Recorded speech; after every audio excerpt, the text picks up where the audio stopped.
in modern American history has done more to deliver on the promise of addressing head-on the issue of climate change than President Joe Biden. I cannot be more privileged and pleased not only to assert that, but to lay claim that with the IRA and Congresswoman's extraordinary work, that we're already seeing unprecedented investments all across the United States of America to advance the call that was made in August of last year. And California, of course, is one of many states that's a beneficiary of those investments. We have in California, in closing, 6 times more clean energy jobs than we do fossil fuel jobs. California has produced roughly 1 out of every 4 clean energy jobs in America, 27%. This state prides itself, again, on being on the leading and cutting edge of this transition. And we're proving we can do it and grow our economy. But we need to do it with remarkably talented people, and we need to create an energy and a framework to create a generation of doers, not just dreamers. And that's why it's my honor to introduce one of those doers who's part of this remarkable program that we established a few years ago called the California Climate Corps. In the spirit, Mr. President, of Sarge Shriver, in the spirit of our time, we say it often, the happiest people in the world are those that volunteer. The tallest people are those that bend down on one knee to help lift other people up. And to see the energy, the passion, and action of these young people displayed all across the state of California that just haven't gotten the memo. They don't buy into the cynicism, the negativity, and the fear, and the division. In so many ways, they're the antidote to all of that. And China is one of those remarkable young leaders that's taking her action and passion locally and is driving change and inspiring others throughout the state of California. And so I couldn't be more honored to have the privilege of introducing China, who will be introducing you appropriately, Mr. President. Welcome back to the great state of California, and it's my honor to introduce China Tai.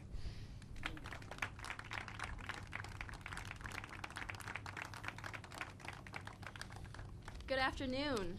It's an honor to be here. My name is China Tai. I'm a 2019 UC Riverside graduate. I majored in sustainability studies and grew interested in community-led climate advocacy.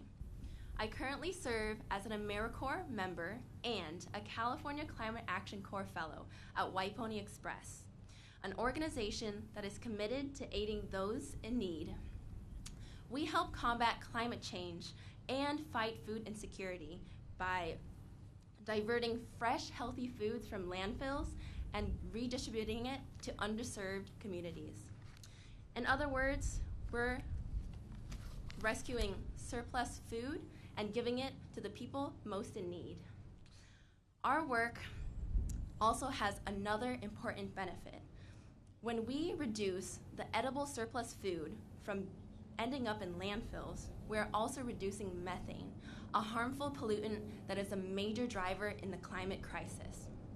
Our work took on a new meaning during the recent spate of punishable storms in California.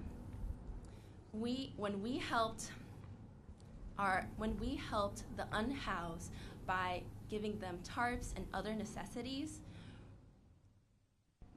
they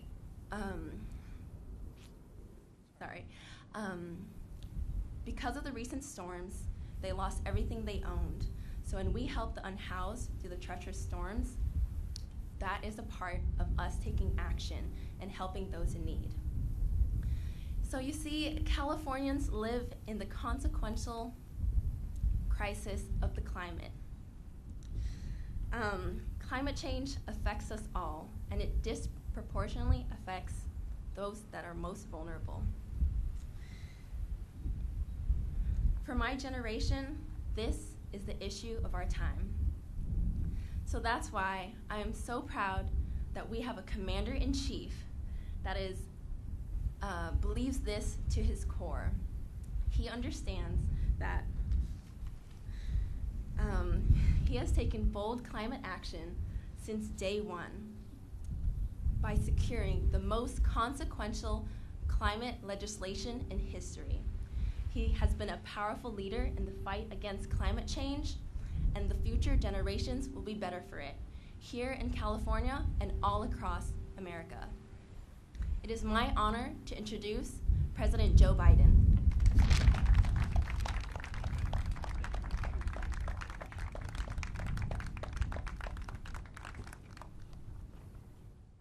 Thank you, China, for that introduction.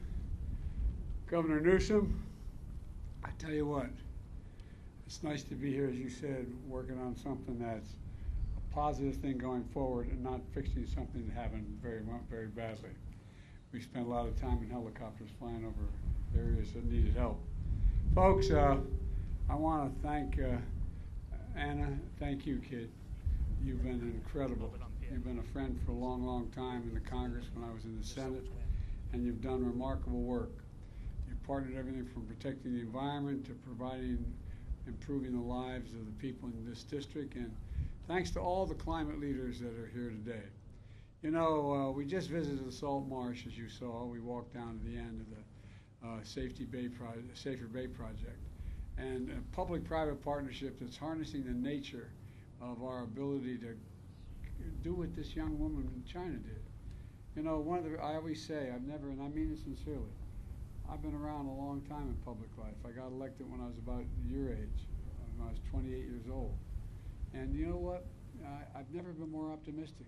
You and I were talking about that privately. I swear to God, I've never been more optimistic in my life. And the reason I'm optimistic is because of this generation. It's the best educated, the most engaged, the most involved, and the most consequential. They're in. Governor was telling me about when they announced the program, there's 3,000 slots and about 10,000 people immediately tried to sign on. Well, look, these wetlands act as a critical buffer between the rising tides and the communities at risk, protecting homes, property, and infrastructure against flooding. They also absorb carbon dioxide from the air, and we're right next to Route 101, and where cars and trucks emit a lot of carbon pollution. What we're seeing here is an amazing success story of how you can work together to make our communities more climate resilient. It matters. It matters. Resiliency matters. You know, I've toured many sites across the country that clearly show climate change is the existential threat to humanity. The existential threat to humanity.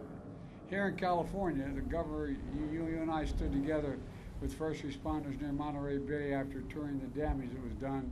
The devastating storms caused historic flooding that killed 21 people. That comes on the heels of the worst droughts in California in more than a millennia, and the highest sea level rise in more than a century. I've seen wildfire devastation across the West, burning more acres to the ground than are square miles in the state of Maryland. That's how much got burned to the ground, and all the just flying over it is devastating. There's been historic tornadoes and flooding in the Midwest and the Southeast. And just last week across the East Coast and Midwest, we saw what you've already seen here in California. Millions of Americans sheltering indoors. The air not safe to breathe, orange haze covering the sky. It's incredible. By the way, to address those wildfire smoke that's coming from Canada, we're sharing cutting-edge technology that's already used here in California to help detect early fires and help them in sending, in addition to that, firefighters and tankers as well. Folks, the impacts we're seeing in climate change are only going to get more frequent and more ferocious and more costly. Last year alone, natural disasters in America caused $165 billion in damage. Just last year alone, $165 billion in damage. But the worsening impacts are not inevitable. Building on our incredible effort locally, my administration is doing all we can to help recover and build so we can be prepared to and adapt. You know, it's all part of my Invest in America agenda the governor was referencing. It starts with the most significant climate investment law ever, anywhere in the history of the world. Over billions and billions, $368 billion, 369 to be precise, in clean energy development, environmental justice, conservation, and so much more. We will cut 1 billion tons of carbon emission a year, create millions of good-paying jobs. It's already attracting billions of dollars in the private sector because businesses are realizing it's overwhelming their interest. As a matter of fact, a couple of businesses are suing banks because they want to consider whether or not you're environmentally, anyway, I won't get into all that. But I want to emphasize again, we're taking the most aggressive climate action ever. It's focused on mitigation, which means historic investments in developing clean energy by reducing dependence on fossil fuel, and resilience, which means communities. Communities can better withstand the impacts of climate change and extreme weather. With the combination of the Bipartisan Infrastructure Law and the Inflation Reduction Act and the CHIPS and Science Act, we've invested more than $50 billion so far in climate resilience. Nearly $9 billion to make transportation infrastructure more resilient by elevating roads and bridges above projected flood zones. $13 billion to decrease the wildfire risk and improve forest health and paying for firefighters who risk their lives every day. Drought mitigation, $15.4 billion to bolster the West's resilience to drought. These investments are being made in the context of a mega drought affecting the Colorado River Basin. 40 million Americans already drinking water thousands of farmers rely on for integration. And 40 million count on that river, and so do the farmers.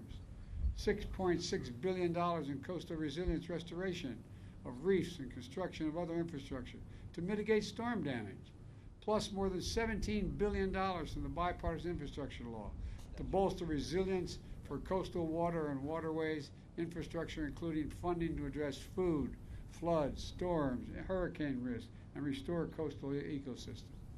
Climate-smart agriculture, nearly $20 billion in funding for precision irrigation and planting cover crops, plus a $1 billion America the Beautiful challenge to accelerate locally led conservation efforts.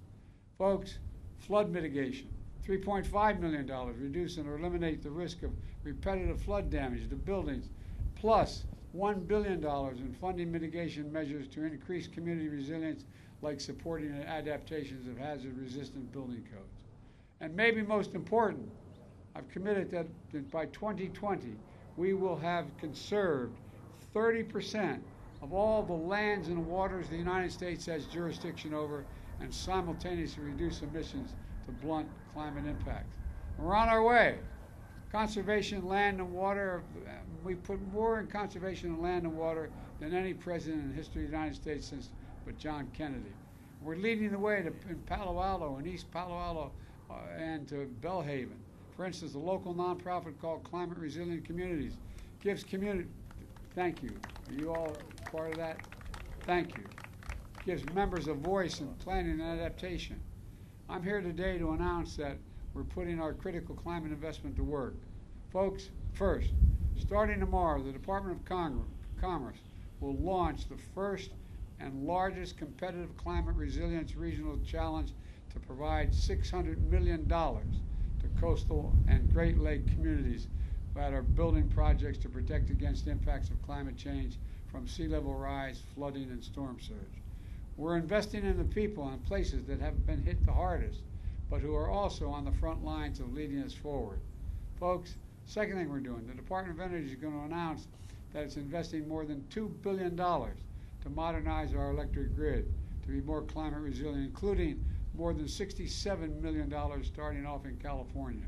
That funding can help ensure our electric grid is stronger, that the lights and air conditioning and internet stay on during heat waves and storms and other climate events, so the lights can stay on in hospital operating rooms, nursing homes, and so many other critical care facilities. And third, later this year, we're hosting the first ever White House Summit that convenes local, state, tribal, and territorial leaders focused on climate resilience.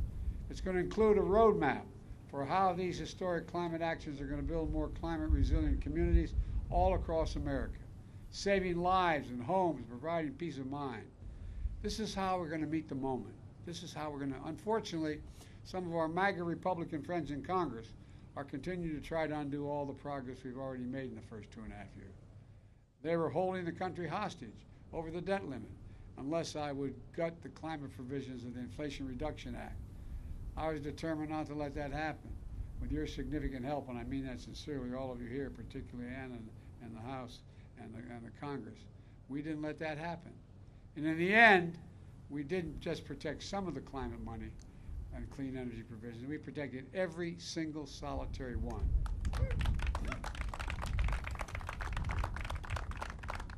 But this ain't your father's Republican Party. They're back at it again with another bill to repeal the same provisions. But with your help, we're going to stop them again. Let me close with this. Throughout our history, we're the only nation in the world that has come out of every crisis we've entered stronger than we went into it. We're doing it again here in the climate crisis. When I think of climate, I think of jobs. When I think of climate, I think of innovation. When I think of jobs, climate, I think of turning peril into progress. That's why I'm so optimistic about the future. I really am. I just have to remember who in hell we are. We're the United States of America, for God's sake. There's nothing beyond our capacity if we work together. And that's what all of you are doing here, have been doing, and we're going to continue to do. May God bless you all, and may God protect our troops. Let's go get them. Let's get this done.